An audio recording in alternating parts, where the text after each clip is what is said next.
Hi అండి, welcome back to my channel. చాలా రోజులైంది కదా వీడియో పెట్టి, వేరే పనుండి పెట్టలేకపోయానండి. ఈ వీడియోలో మనం మా అత్తమ్మ వాళ్ళ ఊర్లో ఉన్న చర్చ్ గురించి చూద్దాము. ఈ చర్చ్ కట్టి దాదాపు ఇంకొక 2-3 ఇయర్స్కి 100 ఇయర్స్ అవుతుందన్నమాట. ఈ చర్చ్కి వెళ్ళాలంటే కొండ మీద ఉంటుంది అనమాట, రూట్ ఉండిద్ది. అట్లా కొండ మీద నుంచి వెళ్ళాలి మనం. అదిగోండి అక్కడ నుంచి చూస్తే కిందన్ని ఇల్లు, చర్చ్ కొండ మీద ఉంటుంది. ఇది లూథరన్ చర్చ్. అయితే మొన్న ఈస్టర్ ఫెస్టివల్కి చర్చ్ మొత్తం ఇట్లా లైటింగ్స్ వేసేసి చేశారు. ఒక ఈస్టర్కే కాదు, క్రిస్మస్కి ఇంకా ఎవరైనా ఫంక్షన్స్ ఉన్నా కానీ స్పాన్సర్ చేసి లైటింగ్స్ వేసుకుంటారు. అక్కడ బార్ స్క్రోల్ అవుతుంది కదా, లైటింగ్ ఎవరు వేసారనేది వాళ్ళ పేరు అలా స్క్రోల్ అవుతా వెళ్తుంది అనమాట.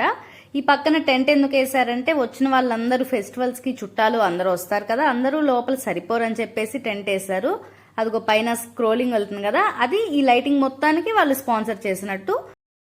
ఇది చర్చ్కి ఇంకొక సైడ్ వ్యూ అనమాట. ఇటు సైడ్ పెద్దగా ఏముండదు, జస్ట్ ఖాళీ ప్లేస్ అండ్ సో వాష్రూమ్స్ ఉంటాయి అంతే.